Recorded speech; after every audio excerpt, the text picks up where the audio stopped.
Nah, Sudiro ini dan timnya ini masuk ke Ikada ngelihat nggak bisa jam ini. Dan itu baru diputuskan jam 3 pagi untuk dibacakan di rumahnya Soekarno. Gitu. Jadi peranan dari barisan pelopor yang istilahnya dibentuk oleh Dr. Muwardi dan Sudiro ini yang menjadi punya peran penting untuk mengorganisir semuanya. Dan berita proklamasi juga disebarkan oleh barisan pemuda ini. Jadi ada yang spesialis misalnya ke Banten itu siapa gitu. Jadi inilah perang sampai dia buat kalau nggak salah buat bendera sampai ribuan untuk bikin supaya rakyat tuh bangga. Jadi itu yang saya baca dari selain saya baca juga bukunya Pak Mawati yang hadir berapa, kemudian yang hadir selain bukunya Bung Hatta juga itu di seputar proklamasi yang tentangan tentang dalam buku Putra Sastra Fajar itu kan Bung Hatta menentang tentang nggak ada tuh Bung Karno ucap gitu. Jadi antara dua tunggal ini terjadi perbedaan pendapat. Ada semacam buku putih lah gitu. Tidak benar tuh Bung Karno ucap gitu seperti itu. Jadi itu aja mungkin yang bisa saya sampaikan seputar proklamasi. Mungkin ada informasi seperti itu. Ya, terima kasih. Kita ke pertanyaan kedua aja kali ya, atau mau langsung aja deh. Dua, Bang Jumala, silakan Bang Jumala. Terima kasih. Assalamualaikum warahmatullahi wabarakatuh. Mungkin saya nggak bertanya, mungkin masukan aja ya. Masalah peristiwa proklamasi itu yang tadi Bapak bilang ada 54 ya. 4 ya. Seingat saya pada saat itu sama orang tua saya itu saya sempat hadir loh di lapangan Ikada. Itu kalau nggak salah tahun 60. Nah itu nggak tahu peristiwa apa. Nah itu saya diajak, umur saya waktu itu masih 3 tahun. Karena saya lahir 57, jadi umur saya umur saya 3 tahun. Saya ingat sekali pada saat itu Bung Karno naik di atas jeep, orang begitu banyak memenuhi lapangan Ikada. Nah itu yang pertama. Kemudian yang kedua, saya nggak setuju kalau orang Betawi itu dianggap nggak ada andil dalam revolusi ini. Mungkin kita di sini mungkin sepakat juga ya. Karena apa? Menurut cerita orang tua saya juga pejuang juga.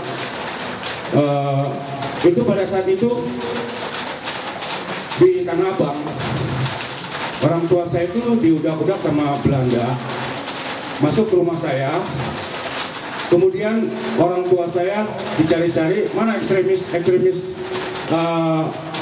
mata-mata Belanda pokoknya dibilang ekstremis lah gitu. Kemudian orang tua saya ke belakang. Ibu saya karena waktu itu orang tua kan biasa rambutnya panjang ya. Orang tua saya itu rambutnya yang perempuan, dikibasin rambutnya ke bawah gitu.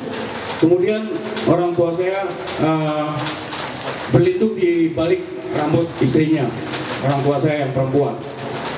Jadi kalau memang orang Betawi itu nggak punya andil, saya sangat nggak setuju sekali gitu. Itu aja mungkin masukannya. Makasih. Assalamualaikum warahmatullahi wabarakatuh. Waalaikumsalam. Pertanyaan terakhir, Abang Mia, silakan. Ini ya. Sebutin namanya Bang. Ya, Assalamualaikum warahmatullahi wabarakatuh. Nama saya Lukmanul Hakim dari Forum Komunikasi Mahasiswa Betawi. Sebetulnya hampir mirip betul dengan pertanyaan Pak Jumala. Cuman yang ingin saya tanyakan di sini bahwa kalau kita punya sosok tokoh pemuda Betawi dengan kemampuan intelektualitasnya yang cukup mumpuni seperti H. Tamrin, Habib Junaidi dan lain-lain. Di sini yang ingin saya tanyakan, ketika masa proklamasi ketika itu, kalaulah memang ada tokoh dari Betawi yang ada ketika itu, selain tadi disebutkan oleh Bang JJ Rizal yaitu Abdurrahman Soleh dengan karakternya yang cukup unik dan menarik, adakah tokoh Betawi yang ketika itu memang pertanyaannya betul-betul memberikan andil besar seperti itu. Lalu yang kedua, pertanyaan saya terkait Betawi saat ini, Betawi masa kini, ya, dalam perspektif politik, di mana tentunya banyak kegiatan-kegiatan sebelum saya mengikuti kajian di sini, baik festival, acara apapun yang lainnya, di mana di acara-acara tersebut selalu mengangkat budaya Betawi nih yang mulai tergerus zaman. Pemuda-pemudanya lupa sama seni budaya Betawi. Nah, diangkat lagi dengan festival, acara semuanya seminar. Nah, namun yang kita lihat sampai saat ini di Betawi sendiri atau di tanah Jakarta sendiri banyak justru pemuda-pemudanya yang melupakan tokoh-tokoh Betawi itu sendiri gitu.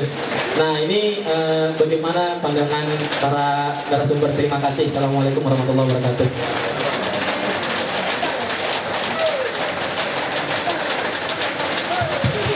Ya, pertama saya mau jawab Ibu.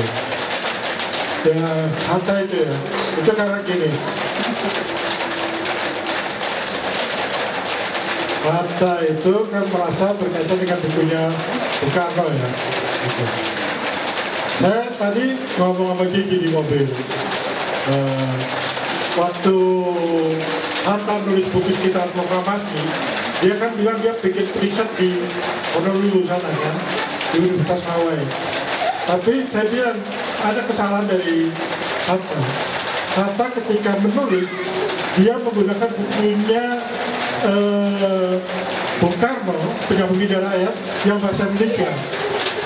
Nah, ternyata yang bahasa Inggris isinya nggak sama yang bahasa Indonesia, khususnya berkaitan dengan Hatta.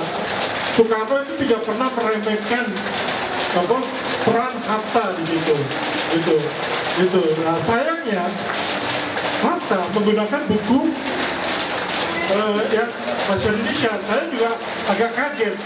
Hatta sebagai seorang intelektual yang bahasanya banyak, kok dia justru pakai buku terjemahan gitu, kok nggak pakai sumber aslinya gitu. Dan kesalahan itu juga pernah dilakukan oleh Gunawan Muhammad.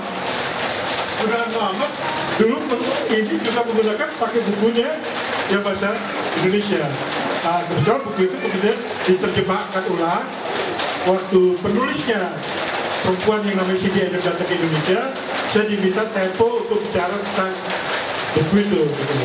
Yang saya bilang, bahwa buku itu emang ada ayat-ayat ada ayat-ayat setan di situ yang tiba-tiba memperkecil peran Hatta. Sebenarnya Soekarno nggak menyatakan itu gitu. Dan Siti Adam ini bilang, saya nggak tulis itu, begitu. Siapa yang nulis itu? Jadi itu yang saya ingin klarifikasi. Kebetulan kalau kita baca Tempo tahun kemarin ada itu tentang Siti Adam, itu wawancara saya dengan berkaitan dengan peristiwa itu. Emang kalau kita tentang Sudiro apa itu emang dia tangan kanan ya, itu seperti barisan istimewa pendukung Soekarno di lingkaran inner circle.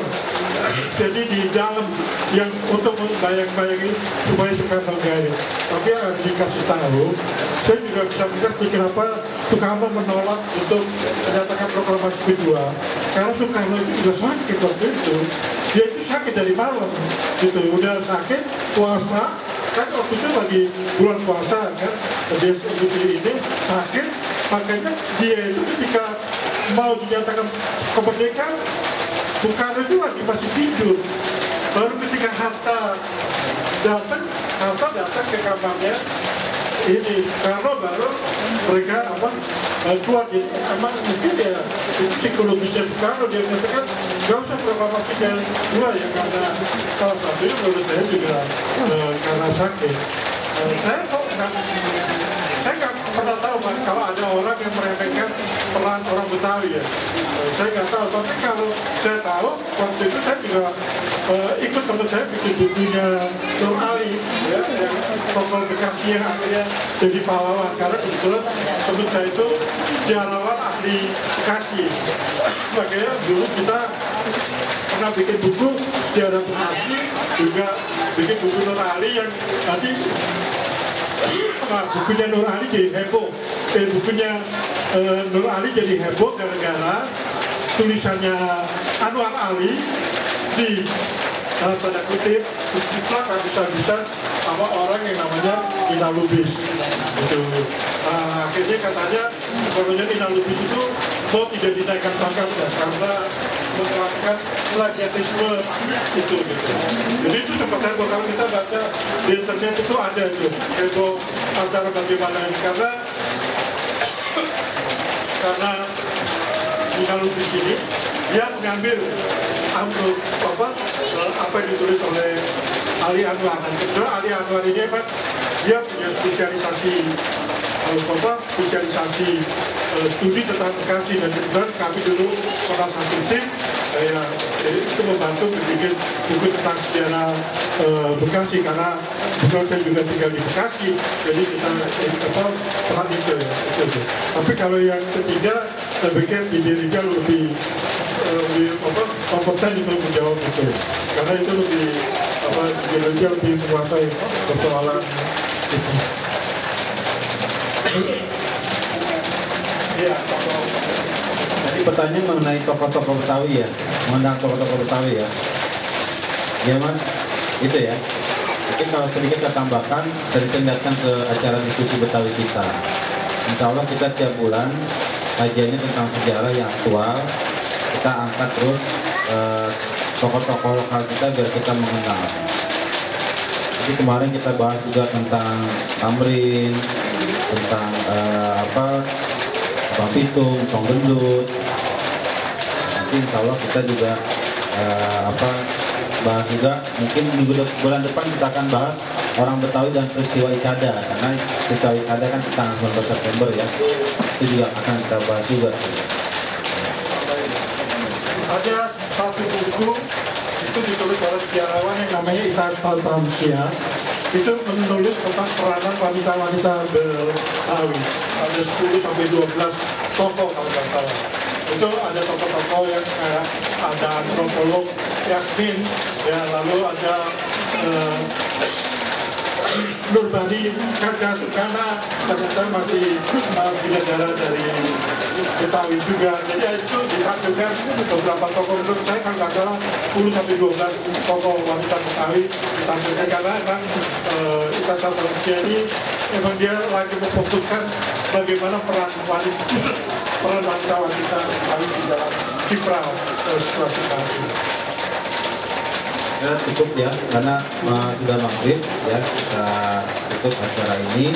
Terima kasih atas partisipasi dan atensi dan juga kehadiran abang-abang, kelompok, adik-adik semua ya. Kita tutup acara ini aja ya.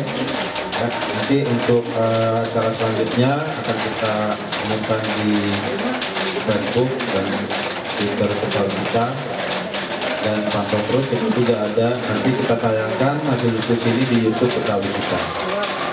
Terima kasih. Wassalamualaikum warahmatullahi wabarakatuh. Biasanya mau foto-foto dulu ya, belum tutup ya.